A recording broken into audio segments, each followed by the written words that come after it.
ആരെങ്കിലും അല്ലാഹുവിന്റെ റസൂലിന്റെ റൗള കണ്ടാല് നബിയുടെ ഖബർ സിയാറത്ത് ചെയ്ത റസൂലുള്ളാഹ് പറയുകയാ വജബതു ലഹു ശഫാഅതി. ആരെങ്കിലും എന്നെ കാണാൻ വന്ന എന്റെ റൗള സിയാറത്ത് ചെയ്ത ഞാൻ കൊണ്ടുപോകും സഹാബ. അല്ലാഹുവിന്റെ റസൂലാ പറയുന്നത്, ആരെങ്കിലും എന്നെ വന്ന് കണ്ടാൽ, എന്റെ മദീനത്ത് വന്ന് എന്നെ സിയാറത്ത് ചെയ്താ ഞാൻ കൊണ്ടുപോകും സഹാബ. മുത്തുനബിയാണ് പറഞ്ഞത്, ഞാൻ സ്വർഗത്തിൽ കൊണ്ടുപോകാ. അല്ലാഹുവിന്റെ പ്രവാചകന്റെ ശഫാഅത്താ. മുത്തുനബിയുടെ ശഫാഅത്ത് കിട്ടും തറപ്പക്കാരാ. മോഹമുണ്ടാകണം മുസ്ലിമേ.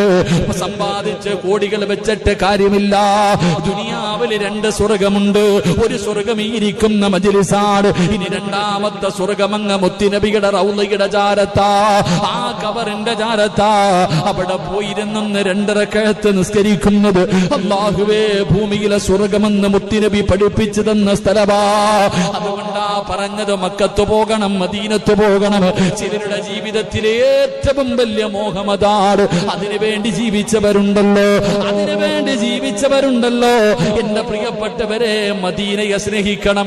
റസൂലുള്ളാഹ് പറയുകയാ, ഏതെങ്കിലും ഒരു മനുഷ്യൻ എന്റെ മദീനയെ സ്നേഹിച്ചാൽ, എന്റെ നാടിനെ സ്നേഹിച്ചാ, എന്റെ നാട്ടിൽ വന്നു മരണപ്പെട്ടാൽ, റസൂലുള്ളാഹി തങ്ങൾ പറയുകയാണ്, മദീനയെ സ്നേഹിക്കണം, മദീനയിൽ വന്ന് മരണപ്പെടണം. അല്ലാഹുവേ ഒരാറടി മണ്ണ് തരണേ അല്ലാ. ജന്നത്തിൽ ബഖീൽ ഉസ്മാൻ തങ്ങൾ കിടക്കുന്ന അല്ലാഹുവിന്റെ റസൂലിന്റെ പൊന്നാര